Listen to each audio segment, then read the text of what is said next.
How many times have you said something like, "I'm cold," or "I have a lot of work," only to feel completely misunderstood? Well, we're about to dive into a really powerful idea: how we can take those fuzzy, personal words and turn them into a precise, shared language that everyone can actually get on the same page with. You know, we use words like these all the time, every single day, and they seem so simple, right? But they're actually hiding a trap, because their meaning is totally personal. We think they're connecting us, but a lot of the time they're pushing us apart, creating these tiny little misunderstandings that can really snowball into big frustrations. And right there, that's the heart of the problem. It's this ambiguity gap. The chasm between what you feel when you say a lot of work and what your boss or your partner hears. It's the root of so many arguments, so much wasted time. It happens at home, it happens at work. The big question is, how do we fix it? Well, what if we could actually build a bridge over that gap? Turns out there's a way, and it uses a surprisingly simple tool that lets us kind of map out our internal worlds so we can share them. Let's get into it. The solution is something called a semantic calibration table. Now, I know that sounds a little technical, but stick with me. All it is a tool that takes a totally private internal experience, like a feeling, and turns it into something external and measurable. Think of it like a ruler for your feelings that everyone can look at and agree on. Let's see this thing in action. Take the word cold. This table anchors every level of cold to something super specific and relatable. A level 1 is just tap water cool. A level 3 is like a fresh soda with ice. But my favorite has to be level 7, the DiCaprio cold. You know, the water from Titanic. All of a sudden, I'm cold isn't just an opinion anymore. It's a shared, comparable point on a map. This image here just nails the whole idea. At the top, you've got this fuzzy, personal feeling, like I feel cold, and we funnel it down through these anchors, a real physical thing and a shared cultural idea. What pops out at the bottom is something precise that we can all understand. Okay, you're at a cold level 4. It's brilliant. So you might be thinking, okay, that's a neat little trick, but there's actually some serious science behind why this works so incredibly well. There's a powerful psychological reason this simple tool is so effective. Let's dive into why. The science behind this is something called emotional granularity.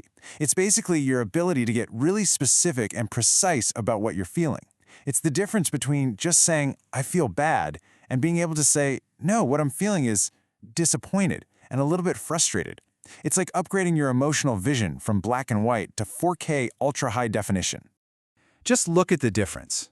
On one side, you've got this vague fog of "I feel bad," and on the other, you have a detailed emotional map.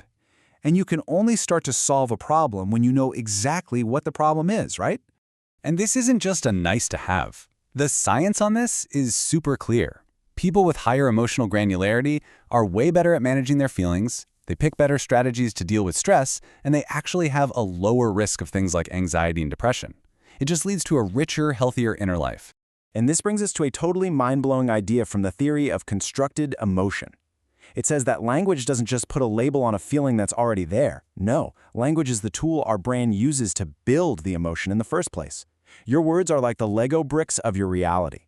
The more bricks you have, the more detailed a world you can build. But how do we make a system out of this? Well, this isn't some new age idea. We're standing on the shoulders of giants here. Way back in 1946, a psychologist named S.S. Stevens said it perfectly.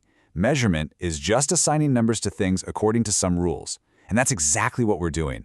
Now, there are a few different types of measurement scales, but the one we're using here is the simplest and maybe the most powerful. It's called an ordinal scale. And all that means is that the numbers have to go in order. Level 3 is more than level 1, level 5 is more than level 3. That's it. That simple, elegant rule is what lets us take this messy, subjective world of feelings and create a shared order that we can all point to and understand. Okay, so the theory is pretty cool, but let's talk about where the rubber meets the road. How does this actually help us in our day-to-day lives? Because the applications are, honestly, huge and incredibly practical. So look at this. On one side, you've got a tech team trying to manage a crazy workload. On the other, you've got a couple trying to work through a tough conversation. Two totally different worlds. But in both of them, calibration is the tool that can take them from chaos to clarity. Just imagine this at your next team meeting. Instead of someone vaguely saying, "I have a lot to do," they can be laser specific. Hey, is this a level 4 a lot where my schedule's full, or are we at a level 6 a lot where it's total operational chaos? Boom. Ambiguity is gone. You now have a shared language for urgency.